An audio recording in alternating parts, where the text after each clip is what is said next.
Affidavit file ਕਰਨ ਨੂੰ ਕਿਹਾ ਪੰਜਾਬ ਸਰਕਾਰ ਨੂੰ ਤੇ ਅੱਜ ਸੁਣਵਾਈ ਖਤਮ ਹੋਈ ਹੈ। शुक्रवार ਨੂੰ ਇੱਕ ਵਾਰ ਫਿਰ ਤੋਂ ਸੁਣਵਾਈ ਹੋਏਗੀ। ਕੋਰਟ ਨੇ ਸਰਕਾਰ ਤੋਂ ਕਲੈਰੀਫਿਕੇਸ਼ਨ ਮੰਗਿਆ ਕਿ ਆਖਿਰ ਤੁਹਾਡਾ ਪੂਰਾ ਸਟੈਂਡ ਇਸ ਨੂੰ ਲੈ ਕੇ ਹੈ ਕੀ। ਸੋ ਵੱਡੀ ਖਬਰ ਲਗਾਤਾਰ ਤੁਹਾਡੇ ਤੱਕ ਪਹੁੰਚਾ ਰਹੇ ਹਾਂ।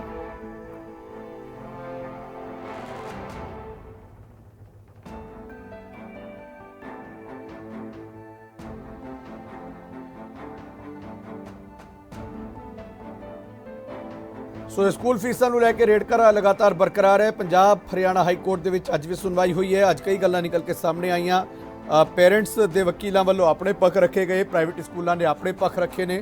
ਸਰਕਾਰ ਦਾ ਪੱਖ ਅਜੇ ਕੁਝ ਨਜ਼ਰ ਨਹੀਂ ਆ ਰਿਹਾ, ਜਿਸ ਨੂੰ ਲੈ ਕੇ ਲਗਾਤਾਰ ਸਵਾਲ ਉੱਠ ਰਹੇ ਨੇ ਔਰ ਇਹੀ ਗੱਲ ਕਹੀ ਜਾ ਰਹੀ ਹੈ ਕਿ ਸਰਕਾਰ ਆਪਣਾ ਸਟੈਂਡ ਇਸ ਪੂਰੇ ਮਸਲੇ ਨੂੰ ਲੈ ਕੇ ਕਲੀਅਰ ਕਰੇ ਕਿ ਆਖਿਰਕਾਰ ਸਰਕਾਰ ਸੋਚਦੀ ਕਿ ਸਰਕਾਰ ਐਫੀਡੇਵਿਟ ਫਾਈਲ ਕਰੇ। ਸਿੱਧਾ ਰੁਕ ਕਰਾਂਗੇ ਰਾਜੇਸ਼ ਚੌਹਾਨ, ਸਵੇਰ ਤੋਂ ਲਗਾਤਾਰ ਨਜ਼ਰ ਬਣਾ ਕੇ ਰੱਖੇ ਹੋਏ ਸੀ ਇਸ ਪੂਰੇ ਮਸਲੇ ਤੇ। ਰਾਜੇਸ਼, ਅੱਜ ਪੂਰੇ ਦਿਨ ਇਸ ਪੂਰੇ ਮਾਮਲੇ ਦੀ ਸੁਣਵਾਈ ਚੁੱਕੀ ਲੰਚ ਤੋਂ ਬਾਅਦ ਸ਼ੁਰੂ ਹੋਈ 2 ਵਜੇ ਤੋਂ ਬਾਅਦ 2 ਵਜੇ ਤੋਂ ਲੈ ਕੇ ਲਗਭਗ 4:30 ਵਜੇ ਤੱਕ ਕੀ ਕੁਛ ਇਸ ਪੂਰੇ ਮਸਲੇ 'ਚ ਹੋਇਆ ਤੇ ਹੁਣ ਨਤੀਜਾ ਕੀ ਨਿਕਲਦਾ नजर आ रहा है जो शुक्रवार ਨੂੰ भी सुनवाई होगी थे? जी नवनीत, देखिए आज इस मामले में जैसे कि पहले शुक्रवार को सुनवाई हुई थी, उस दौरान जो पेरेंट्स के वकील थे उनके कुछ कम उनको समय मिला था। उनको कहा गया था कि सोमवार को आपकी बात सुनी जाएगी, तो आज उनको पूरा समय दिया गया। उनकी तरफ से दलीलें रखी गई। वकीलों ने ये कहा कि जिन सुविधाओं का उपभोग नहीं किया, जो फैसिलिटीज़ अवेल नहीं की, ना तो स्कूल बच्चे ने बिल्डिंग का यूज़ किया, न उन्होंने स्कूल वैन का यूज़ किया, ना उन्होंने स्कूल के कंप्यूटर चलाए, ना उन्होंने बिजली का उपयोग किया, तो जिन चीज़ों का उपयोग नहीं किया गया आखिर उनके लिए भुगतान कैसे और क्यों किया जाए, ये तमाम पहलू रखे गए। इसके अलावा प्राइवेट स्कूलों द्वारा जो ऑनलाइन क्लासेस का हवाला दिया गया था, उसके बारे में तर्क दिया गया कि जो 6-7 घंटे का स्कूल होता था उसमें 1-2 घंटे की क्लास के बदले पूरी फीस कैसे दे दी जाए, छुट्टियों के दौरान की फीस क्यों वसूली जाए और लॉकडाउन के दौरान की फ़ीस क्यों वसूली जाए, ये तमाम तर्क उसमें दिए गए हैं। साथ ही साथ जो देहरादून का जो उत्तराखंड का जो हाई कोर्ट है उसके इसी मुतल्लिक फ़ीस के मुतल्लिक कुछ फैसले थे, उसके रेफरेंस भी इसमें रखे गए। तो कुल मिलाकर के जो हाई कोर्ट है उसने पेरेंट्स के वकील को सुना और इस दौरान जो स्कूलों के वकील थे उन्होंने भी अपने कुछ तर्क दिए हैं।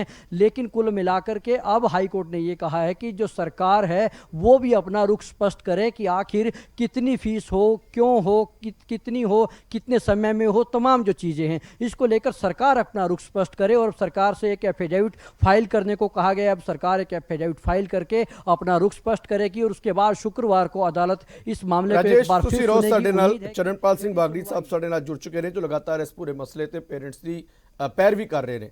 बागड़ी साहब, 2 बार हो गया, यानी कि उस दिन भी पूरा दिन 12 तरीक को लगातार सुनवाई चली है, अज भी लंच तो बाद लगातार सुनवाई हुई है। मसला अटक कित्थे रहे? यानी कि देखो मामला कोर्ट 'च है, शुक्रवार को फिर सुनवाई होनी है, फैसला कोर्ट ने करना, पर जो दलीलां दित्तियां जा रही ने उस दे विच तुहाडे वल्लों की कुछ अज कहा गया ते सरकार दा पक्ष किस तरह का नजर आ रहा है? क्योंकि जिथों तक समझ आ रहा है कि इस पूरे मसले को लैके बार बार कोर्ट तो सवाल सरकार को किए जा रहे हैं। तुसीं दसो तुहाडा स्टैंड क्लीयर की है? देखो आर्गूमेंट मेरा बड़ा क्लीयर सी भी कि कोई दुनिया दे विच ऐदां दा कानून है जिथे कि जिहड़ियां सर्विसेज लईयां ही नहीं है, बच्चे ट्रांसपोर्टेशन यूज नहीं की, स्कूल दी बिल्डिंग फंड ना स्कूल दा, फिर जिहड़ी मतलब इलैक्ट्रिसिटी वो चार्जेस, क्योंकि सारी फीस है जी वो सारे काफे का इनकलूजन होंदा है कि कोई कानून है दुनिया दे उत्ते, इंडिया पंजाब छड्ड दो, इंडिया छड्ड दो, पूरी दुनिया च जिहड़ी सर्विस आपां लईओ नहीं उहदा पैसा लिया जा सकदा किसे तो। एक दूजे नंबर ते तुसीं सरकार ने जिथों इन्हां ने चैलेंज किया, सरकार ने उत्थे इन्हां नूं लिबर्टी दित्ती प्राइवेट स्कूलां नूं कि तुसीं जदों नॉर्मल कंडीशन हो जाएगी उदों जाके 1 महीने तो बाद तुसीं ये चार्जेस लै लिओ, annual charges, development charges, admission fee. मैं अपनी रिट दे विच कहता भी वो तोड़ो, तुसीं क्वैश करन वास्ते आ।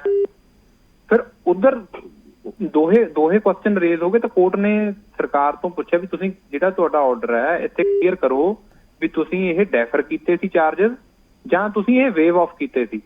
मतलब भी जिहड़े ये annual charges, development charges, building fund, होर जिहड़े फंड वगैरह चार्ज करने ने, ਇਹ ਤੁਸੀਂ ਸਰਕਾਰ ਨੇ, ਪੰਜਾਬ ਸਰਕਾਰ ਨੇ ਸਕੂਲਾਂ ਨੂੰ ਬੈਨ ਕਰਤਾ ਸੀ ਵੀ ਤੁਸੀਂ ਕਦੇ ਵੀ ਨਹੀਂ ਲੈਣੇ, ਜਾਂ ਤੁਸੀਂ ਇਹ ਕਿਹਾ ਹੋਇਆ ਕਿ ਵੀ ਤੁਸੀਂ ਆਉਣ ਵਾਲੇ ਟਾਈਮ 'ਚ ਲੈ ਲਓ?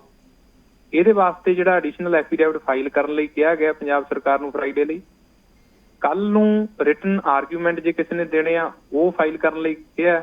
ਮੇਰੀ ਅੱਜ ਜਿਹੜੀ ਰਿਟਨ ਸਟੇਟਮੈਂਟ ਸੀ, ਜਵਾਬ ਦਾਵਾ ਸੀ, ਮੈਂ ਅੱਜ ਹੀ ਫਾਈਲ ਕਰਤਾ ਸੀ ਉਹ ਇੱਕ ਦਿਨ ਦੇ ਵਿੱਚ ਉਹ ਵੀ ਮੇਰਾ ਪਲੇਸ ਔਨ ਰਿਕਾਰਡ ਜਿਹੜਾ ਕਰ ਲਿਆ। ठीक है, मैं बागड़ी साहब आऊँगा। पुनीत जी भी साडे नाल जुड़ चुके ने। पुनीत जी, लगातार पेरेंट्स ਵੱਲੋਂ ਅੱਜ ਜਿਹੜੀ ਆਪਣੀ ਗੱਲ ਰੱਖੀ ਗਈ ਹੈ, ਫਿਰ ਸ਼ੁੱਕਰਵਾਰ ਤੇ ਮਾਮਲਾ ਚਲਾ ਗਿਆ ਹੈ। ਮਤਲਬ ਮੈਂ ਤੁਹਾਡੇ ਦੋਵਾਂ ਤੋਂ ਇਹ ਸਮਝ, ਜਿਵੇਂ ਕਿ ਮੈਂ ਬਾਗੜੀ ਸਾਹਿਬ ਤੋਂ ਵੀ ਸਮਝਣ ਦੀ ਕੋਸ਼ਿਸ਼ ਕੀਤੀ, ਉਹਨਾਂ ਨੇ ਆਪਣਾ ਪੱਖ ਦੱਸਦਾ ਕੀ ਦਲੀਲ ਦਿੱਤੀ ਗਈ। ਤੁਹਾਡੀ ਦਲੀਲਾਂ ਅੱਜ ਕੀ ਰਹੀਆਂ ਤੇ ਕੀ ਲੱਗ ਰਿਹਾ ਸਰਕਾਰ ਦੇ ਪੱਖ ਨੂੰ ਲੈ ਕੇ ਹੀ ਇੰਨਾ ਜ਼ਿਆਦਾ ਜ਼ੋਰ ਕਿਉਂ ਦਿੱਤਾ ਜਾ ਰਿਹਾ? देखो जी, सब तो पहला as far as our submissions are concerned वो पहले भी क्लीयर कर चुके हैं। सानू ज़्यादा प्रॉब्लम स्कूलों को यह है कि सरकार ने जिहड़ा डायरैक्शन दी है कि टीचर्स को और सारे स्टाफ को ना कढ़िया जाए, उन्होंने 100% सैलरी दी जाए। दूजी गल है कि दूजी तरफों ये कहता कि जिहड़ा भी लॉकडाउन का पीरियड है, चाहे कोई क्लासेस ऑनलाइन हुई या नहीं हुई, उसकी कोई फीस नहीं दी जाएगी। फिर यह कहता कि जिहड़ा ऑनलाइन क्लासेस हो रही ने सिर्फ ट्यूशन फीस दो। ट्यूशन फीस जी हैगी 25 या 30% खर्चा पूरा करती है स्कूल का, अगर सैलरियां सारे 100% देनी। सो साडी प्रॉब्लम ये है कि अगर सानू फोर्स किया जाए कि स्टाफ को रिटेन करना है और उन्हें सैलरी देनी है, सरकार तो सानू कोई पैसा नहीं देता, कोई पैसा नहीं देती। सो ये पूरा किस तरह होएगा, खर्चे किस तरह कटे जाएंगे? सो जो इंटरम ऑर्डर हाई कोर्ट ने किया 70% तुसीं फीस लो टोटल और 70% तुसीं सैलरी दो, ये औखे सौखे स्कूलों को मंजूर सीगा।